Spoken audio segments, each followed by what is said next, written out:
La révolution informatique a marqué les débuts de la diffusion de l'information, avec des moyens de transmission révolutionnaires et plus faciles d'utilisation mais aussi d'accès. C'est l'armée américaine qui lance en 1966 le réseau ARPANET.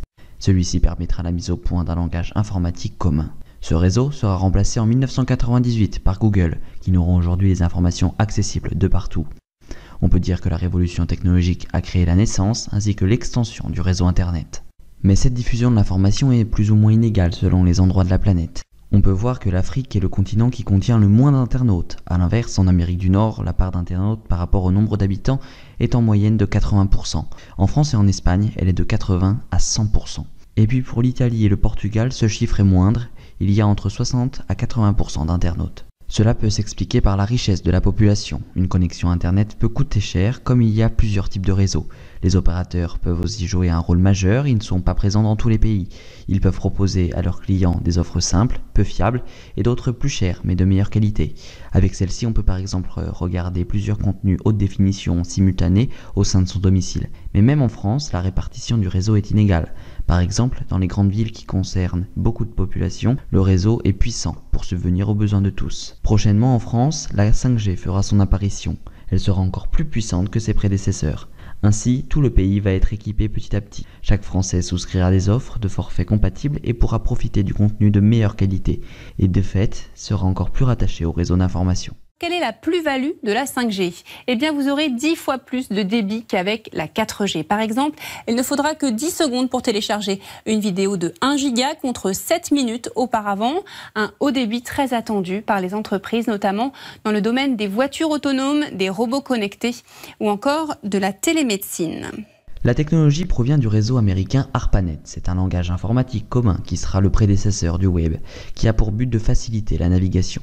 Avec cet outil, l'information devient accessible partout dans le monde et tout le temps. Chacun peut se l'approprier et chacun peut recevoir mais aussi transmettre du contenu. Cette interactivité pose la question de la fiabilité forcément du contenu. L'information par Internet s'est peu à peu individualisée et chacun peut désormais avec ce moyen récent s'informer sur les sujets qu'il veut sans être obligé de lire et d'acheter un journal complet. En outre, les usagers de cette jeune plateforme ont la faculté de consulter leur contenu préféré sur des appareils électroniques comme des tablettes, ordinateurs ou encore smartphones. Mais l'interactivité permet aussi de gros changements et de grosses avancées modernes.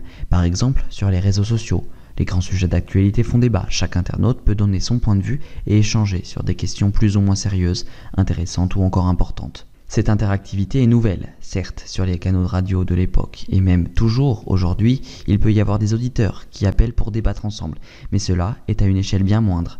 L'échange permis par l'interactivité est donc un aspect positif de celle-ci, mais il y a aussi l'aspect négatif. En effet, sur les réseaux sociaux, les échanges peuvent être plus ou moins houleux selon les situations et un dérapage d'une personne peut lui coûter de graves problèmes. L'information est confrontée à ce souci majeur, chaque point de vue s'oppose, cela crée de la tension et des milliers de personnes, voire des millions, peuvent être touchées de près ou de loin. La révolution d'Internet est inédite sur beaucoup de thématiques donc, mais il y a aussi des similitudes avec les précédentes révolutions de l'information.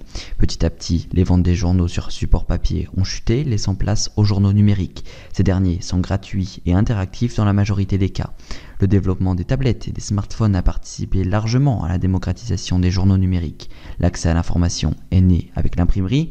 Une personne ou un groupe rédigeait des articles qui étaient publiés dans un journal quotidien ou hebdomadaire ou encore mensuel le plus souvent.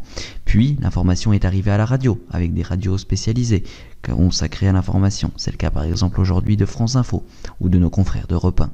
Ces formats ont évolué au fur et à mesure des périodes. L'information est par la suite arrivée sur les canaux de télévision, sur la chaîne d'information du groupe TF1, LCI, puis en 2005 avec BFM TV, avec son info en continu. C'est devenu une référence aujourd'hui. Dès que l'information devient chargée, cette chaîne d'information enregistre des records d'audience. Au début, LCI était toute seule, puis BFM TV a rejoint le paysage audiovisuel sur la TNT. Il y a eu également CNews, ex-iTélé, et France Info depuis quelques années. Ces chaînes d'information ont toutes aujourd'hui une plateforme web développée. En effet, depuis 1998, Google, qui est le principal moteur de recherche d'information, a contribué au développement des sites internet d'actualité. Les 4 chaînes d'information proposent leurs actualités sur leur site, mais aussi via des applications sur lesquelles les internautes reçoivent des notifications d'informations. Mais les internautes peuvent aussi interagir avec les chaînes via des onglets commentaires. Cela devient de plus en plus important car avec les fausses informations appelées fake news, les chaînes d'actualité sont obligées de répondre aux spectateurs qui demandent à démêler le vrai du faux. Ce serait pas mal de faire cette semaine parce que ça correspond bien à l'actu. Ok, c'est un très bon sujet, on va le faire. Tu t'en charges ? Je m'en charge, j'appelle mon contact qui nous répond le plus vite.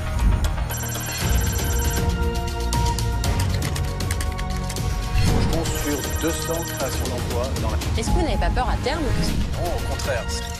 200 créations d'emplois dans l'année. Nos équipes sont allées sur place. Reportage de la rédaction de BFM TV. BFM TV, une priorité, vous informer. La révolution d'Internet a donc petit à petit modernisé l'information, mais aussi démocratisé son accès. Désormais, l'actualité se fait de plus en plus sur les réseaux sociaux, l'accès y est encore plus facile, les fausses informations sont cependant plus présentes. Cela est dû à l'interactivité en partie. Les journaux, la radio, la télévision, puis le web ont en revanche tous un point commun, celui d'informer la population, qui est de plus en plus demandeuse pour ce genre de service. Mais il existe également beaucoup de différences avec ces précédentes révolutions de l'information. Depuis la création d'Internet, on peut remarquer un changement en ce qui concerne les activités et échanges d'informations. On peut dire qu'il y a eu une accélération, notamment en ce qui concerne le nombre d'utilisateurs qui ne cesse d'augmenter. Depuis les années 2000, l'activité d'Internet augmente. On observe que le nombre d'utilisateurs a doublé. Entre 2010 et 2018, il passe de 24% à 50%. Ces 10 dernières années, ce sont plus de 3,6 milliards d'utilisateurs qui se sont connectés sur Internet, c'est donc 50% de l'humanité. On peut dire aussi que la connexion globale s'est accélérée. Internet prend une grande place dans le quotidien de nombreux utilisateurs d'ordinateurs ou de smartphones. Les hommes passent en moyenne 5 heures et 54 minutes devant un écran, notamment à cause des messageries instantanées ainsi que les réseaux sociaux. Cela peut avoir un impact sur la consommation de vidéos et d'électricité. Alors il y a certes des changements d'un point de vue budgétaire, mais il y a surtout un très grand changement au niveau de la santé des utilisateurs, chez les plus jeunes notamment. Internet peut parfois être dangereux, on peut y retrouver des contenus qui ne sont pas fiables, ainsi que des vidéos ou articles à caractère pornographique incitant à la haine ou à la violence ou encore à des contenus dangereux. Le milieu d'Internet, par rapport à ses prédécesseurs, radio, presse ou encore télévision, nécessite donc une plus grande vigilance de la part de ses utilisateurs. La révolution d'Internet contribue encore plus qu'avant à la globalisation du monde. Les échanges de communication à travers le monde sont de plus en plus nombreux. Exemple concret avec la pandémie du coronavirus il y a quelques semaines. L'infrastructure du web a été prise d'assaut par les usagers en télétravail, mais aussi par les utilisateurs qui voulaient se détendre grâce principalement aux plateformes de vidéo en streaming comme YouTube ou Netflix. Il y a également le secteur géopolitique qui est en première ligne. Les échanges commerciaux se font par Internet désormais. Alors si cette infrastructure subit un bug, toute la planète devra s'arrêter alors que les précédentes révolutions de l'information n'impliquaient pas cela. De plus, Internet a créé les sites de vente en ligne, tel Amazon. On peut donc facilement importer des choses d'Amérique ou bien de Chine grâce à Internet plus ou moins rapidement. Le revers de la médaille, c'est que les formes de délinquance ont évolué et sont donc désormais 2.0. On parle de cyberharcèlement ou encore de cyberattaque. Alors pour contrer cela, place à la cybersécurité avec des brigades de police et des chercheurs spécialisés. La révolution d'Internet a aussi fait bondir les maladies dues aux écrans. Certaines personnes ont des problèmes aux yeux quand ils passent trop de temps devant les écrans qui dégagent de la lumière bleue. Il y a également des troubles du sommeil qui peuvent avoir des répercussions sur la vie des populations. En moyenne, les Français passent 3 heures sur leurs écrans. Les écrans qui, avant la révolution d'Internet, se limitaient à la télévision, sont désormais partout. Les smartphones se sont démocratisés, 80% des Français en ont un. Il y a également des montres connectées et des écrans dans les voitures de plus en plus. À l'avenir, les voitures deviendront de plus en plus connectées entre elles, elles se conduiront même toutes seules.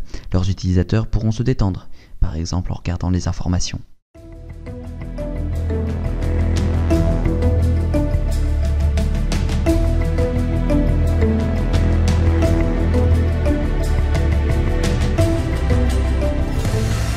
Événement sur Info TV.